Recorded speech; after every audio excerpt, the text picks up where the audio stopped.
Bless me, God, for I have sinned. Here are my sins. I have slept with another man's wife. It's a very serious sin. If I place my mouth... It's also a serious sin.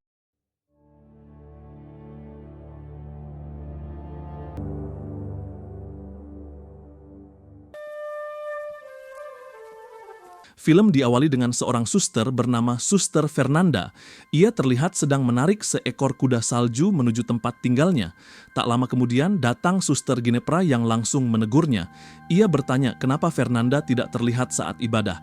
Fernanda pun menjawab kalau ia sedang mencari kuda salju yang lepas dari pekarangan. Why are you during Lodz? Why did you miss Lodz? How would she get through the wall, though?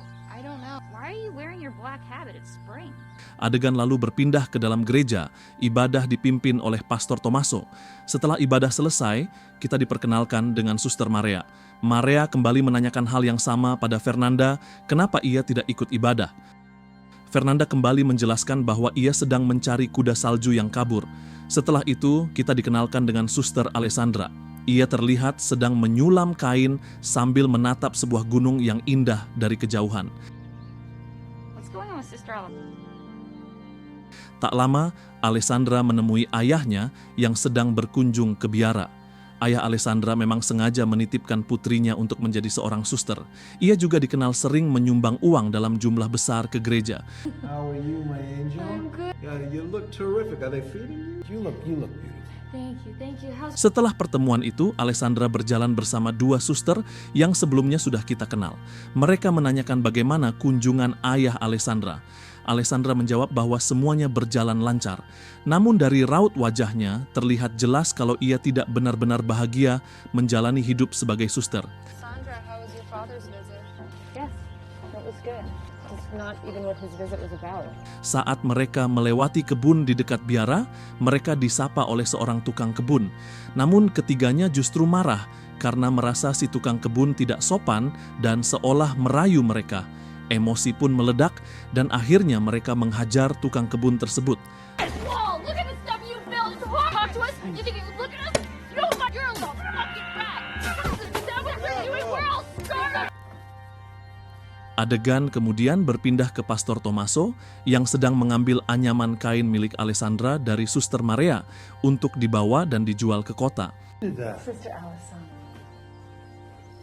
Kemudian cerita berpindah ke sebuah kastil megah. Di sana kita diperkenalkan dengan seorang saudagar kaya bernama Bruno yang sedang makan bersama istrinya Francesca. Turut hadir juga Masetto, budak tampan milik Bruno. Sepanjang makan, Masetto hanya diam, berdiri di dekat majikannya sambil mendengarkan obrolan mereka. He's coming for our silk trade. Your pheasant, your lentils, coming to an end. Malam harinya, Francesca ada hubungan terlarang dengan Masetto. Jika dilihat, Masetto memang jauh lebih menarik secara fisik dibandingkan suaminya, Bruno, yang tampil berbanding terbalik dengannya. Namun tak lama kemudian, terdengar suara Bruno memasuki kamar. Francesca dan Masetto langsung panik. Masetto pun dengan cepat melompat keluar lewat jendela, berusaha kabur menuju kamar para budak untuk berpura-pura sedang tidur. Bruno yang murka langsung menyusul ke kamar budak-budak. Meski begitu, ia belum tahu pasti siapa yang telah berhubungan dengan istrinya.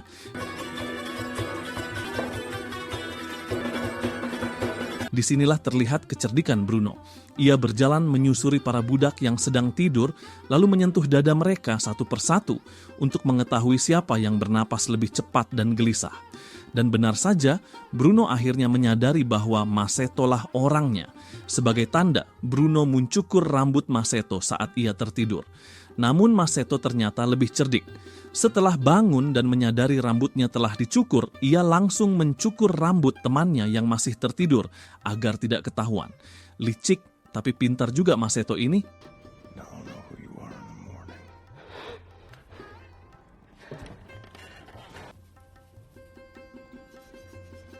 Keesokan paginya, rencana Masetto berhasil.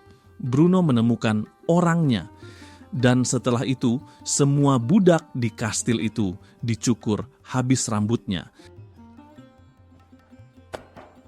You common born dog. What the fuck are you looking? What was that all about, huh? Setelah itu Maseto keluar sambil membawa kayu bakar seolah menjalankan tugas seperti biasa. Namun langkahnya terhenti ketika ia dicegat oleh Francesca, sang majikan wanita. Dari sikap dan tatapannya, jelas terlihat bahwa Francesca masih ingin lebih terhadap Maseto.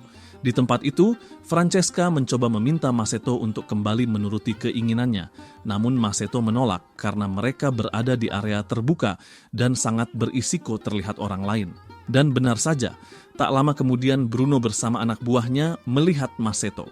Menyadari situasi semakin berbahaya, Maseto pun kabur terbirit-birit menuju hutan, berusaha menyelamatkan diri dari amarah majikannya.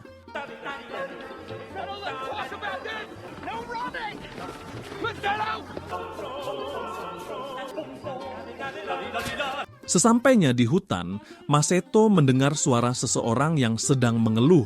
Ternyata ada seorang pria yang panik karena barang dagangannya jatuh ke sungai dan basah semua. Orang itu adalah Pastor Tommaso. Melihat hal itu, Maseto langsung mencoba membantu Tommaso mengumpulkan barang-barang tersebut. Awalnya Tommaso menolak karena takut barang jualannya diambil. Tapi Maseto bersikeras, ia bilang niatnya cuma ingin membantu saja. You stay away! These are mine, and I will strike you! Are you alright? I'm drunk. Setelah semua barang berhasil dikumpulkan, Tommaso bingung harus membalas bantuan Maseto dengan apa. Namun Maseto hanya meminta satu hal sederhana, yaitu tempat tinggal sementara. Akhirnya, Tommaso pun membawa Maseto ke biara. I wish there was something I could give you. Maybe I had a place for me to stay tonight. And then I was out at night. Fresh bread for you. Malam harinya, Tommaso memberi Maseto makan dan minum anggur, lalu mereka berbincang cukup lama. Setelah itu, Maseto mengaku dosa kepada Tommaso. Nah, bagian ini kalau kalian nonton langsung, fix bikin ngakak. Maseto dengan santainya mengaku dosa, mulai dari perselingkuhannya dengan istri majikannya sendiri, sampai hal-hal nakal lainnya yang bikin Tommaso kaget, bingung, dan salah tingkah. Slept with another man's wife. That's adultery. She would place her mouth. Well, that's sodomy. Also considered sodomy if I placed my mouth. She simultaneously had her mouth. Why would you do that? Because she liked it. Setelah pengakuan dosa itu, keesokan harinya Pastor Tommaso memperkenalkan Maseto kepada Suster Maria. Tommaso menjelaskan bahwa Maseto adalah bisu dan tuli, sehingga komunikasi dengannya sangat sulit dan harus menggunakan bahasa isyarat. Introduce you to someone. This is Maseto. He's a deaf mute. I can't believe you met a deaf mute on your trip. Di biara, Maseto kemudian ditugaskan untuk mengerjakan pekerjaan yang sebelumnya dilakukan oleh tukang kebun yang sudah resign. Maseto pun mulai bekerja. Ia terlihat membersihkan dinding biara sampai akhirnya bertemu dengan Suster Sandra dan Suster Fernanda. Namun Fernanda langsung menunjukkan ketidaksukaannya karena Maseto terlihat tersenyum-senyum ke arah mereka. Dari sini, keributan kecil pun mulai muncul. Sandra lalu meminta bantuan untuk memanggil Suster Maria. Tak lama, Maria datang dan menjelaskan bahwa Maseto memang bekerja untuk biara, sekaligus menegaskan bahwa Maseto bisu dan tuli. Fernanda yang masih kesal, kemudian meminta Maseto untuk berdiri. Namun karena Maseto berpura-pura tuli, ia tidak bereaksi sama sekali. Kesal melihat Maseto diam saja, Fernanda malah berteriak keras tepat di telinga Maseto. Bayangin aja, ya guys, ini tuh jadi Maseto di posisi itu sakitnya bukan main. Also hired him. I'm sorry I didn't tell you. All right. And sister, I need to speak to you. You can get up now! Setelah itu, Suster Maria berbicara dengan Sandra di sebuah kebun bunga. Di sana, Maria memberitahu bahwa hasil sulaman Sandra telah dicuri oleh perampok yang dibawa oleh Pastor Tommaso.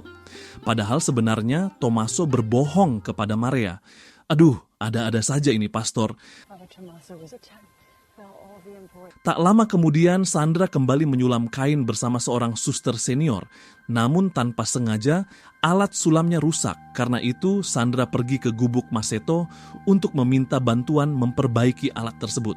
Saat menuju tempat Maseto, Sandra kepergok oleh Suster Ginevra yang kemudian mengintip bersama Fernanda.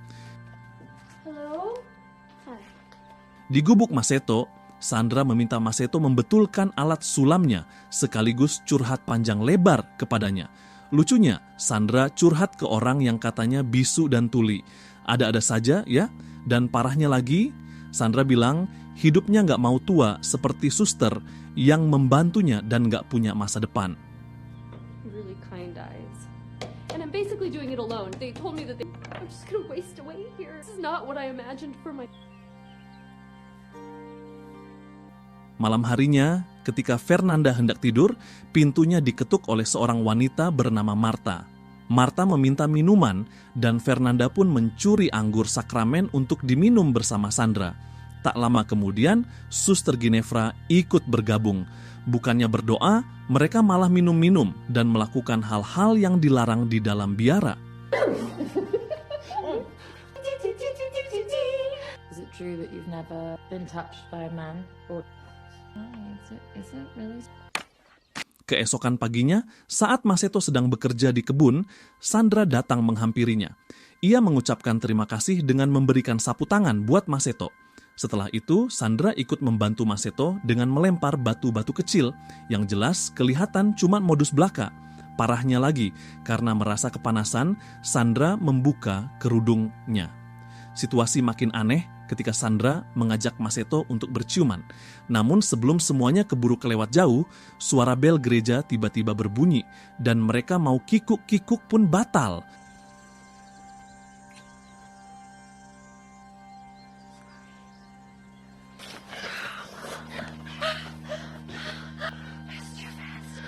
Lalu kita pindah ke Fernanda.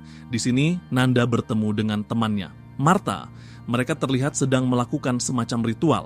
Tapi sialnya, Suster Ginevra yang sedang lewat nggak sengaja melihat mereka. Memang dasar Ginevra kerjaannya ngintip mulu.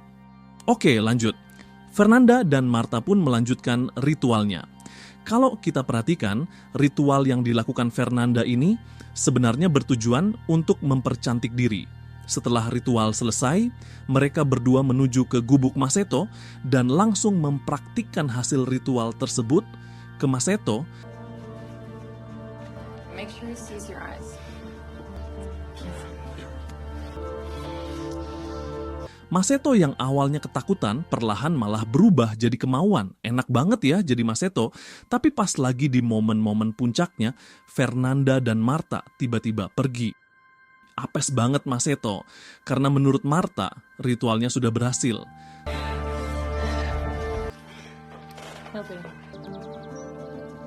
Lalu di malam hari, Tommaso kembali menjenguk Maseto. Maseto bilang ke Tommaso kalau dia betah tinggal di biara dan bekerja bersamanya. Kampret juga nih orang. Ya jelas betah dong, digilir banyak suster. How's it going? It's a good day. Kind of picturing myself maybe being here. Stay on. If you'd have, I think they're kind of warming up to me. It's the right amount, feels like. Keesokan paginya, biara kedatangan seorang uskup bernama Meo. Di sini, Maria dan Tommaso menyambut kedatangan uskup tersebut dengan penuh hormat. Setelah itu, adegan berpindah ke kamar Fernanda. Di saat yang sama, Maseto masuk ke kamar Sandra lewat jendela. Tujuan Maseto jelas ingin melanjutkan pekerjaan enak yang sempat tertunda sebelumnya. Namun, baru saja hendak kikuk-kikuk, tiba-tiba suster tua yang biasa membantu Sandra masuk ke kamar. Maseto pun kaget setengah mati dan spontan berkata, "Sial." Di momen itu juga, Sandra ikut terkejut karena baru menyadari bahwa Maseto ternyata bisa berbicara.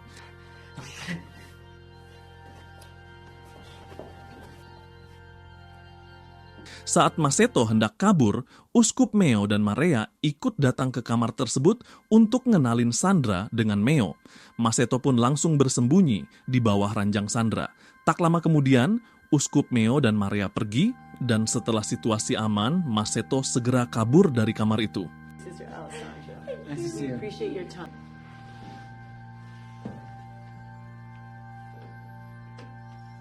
Lalu kita pindah ke Ginevra yang saat itu sedang hendak mencuci pakaian. Namun tanpa sengaja, dia melihat Maseto yang sedang tertidur. Disinilah Ginevra mulai mencoba ritual yang sebelumnya dilakukan oleh Fernanda. Kalau kata kita mah, minum air buah kecubung. Setelah itu, adegan kembali ke gubuk Maseto. Di sini Sandra datang menemui Maseto untuk memastikan bahwa Maseto benar-benar bisa berbicara. Maseto pun meminta maaf atas kebohongannya selama ini. Namun belum lama mereka berbicara, datanglah Suster Ginevra yang saat itu sedang dalam kondisi birahi akibat ritual tadi. Maseto langsung meminta Sandra untuk bersembunyi. Tak lama kemudian, Ginevra masuk ke gubuk, tapi tiba-tiba dia mendengar suara orang lain yang juga hendak datang ke tempat Maseto. Akhirnya, Ginevra ikut bersembunyi di tempat yang sama dengan Sandra, dan keduanya kaget saat menyadari mereka bersembunyi bersama. This feels different. Oh, I hear him. I hear him. What are you doing here? Orang terakhir yang datang ke gubuk Maseto ternyata adalah Fernanda. Di sini, Fernanda membawa Maseto untuk ikut ritualnya bersama Marta. Melihat hal itu, Sandra dan Ginevra diam-diam mengikuti mereka. Namun karena Ginevra masih di bawah pengaruh tanaman yang diminumnya, dia malah ikut bergabung dan mengacaukan semuanya.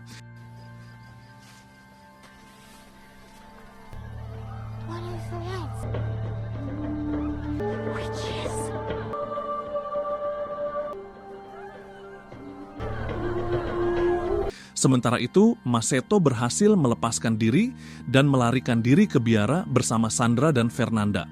Sedangkan Ginevra yang masih belum sadar sepenuhnya membuat keributan besar di dalam biara sampai akhirnya membangunkan Uskup Meo.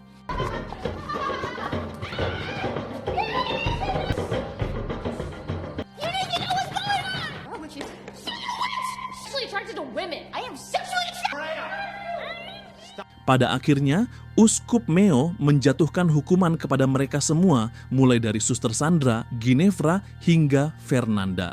Bukan cuma mereka bertiga, Pastor Tommaso juga ikut dihukum dan dicopot dari jabatannya sebagai pastor. Karena ternyata dia diam-diam menyimpan perasaan kepada Suster Maria. Waduh, lengkap sudah. Jangling, drinking. Please have mercy on me. Sister Alessandra. And now his daughter is... It's embarrassing. Sexuality, revelings, witchcraft. Sister Maria, fornication.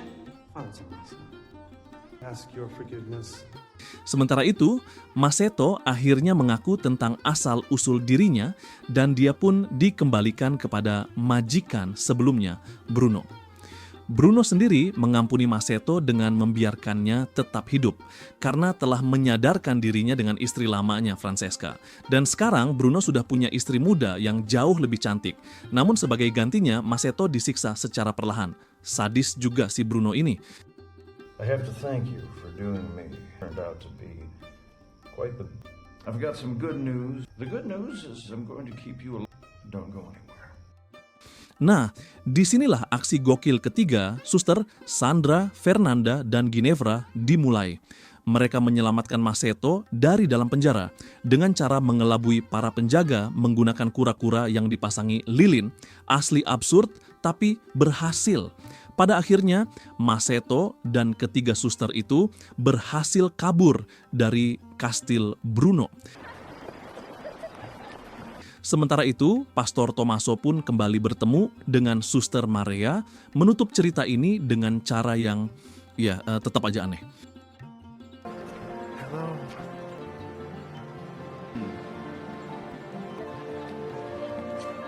Topeng kesucian bisa runtuh kapan saja ketika nafsu, kebohongan, dan kemunafikan dibiarkan tumbuh tanpa kendali. Iman tanpa kejujuran cuma jadi topeng, dan moral tanpa kemanusiaan bakal runtuh sendiri. Sampai di sini dulu ceritanya ya guys. Bantu kita, klik subscribe, like, dan share ke teman-teman yang lain, biar kamu nggak ketinggalan kisah selanjutnya.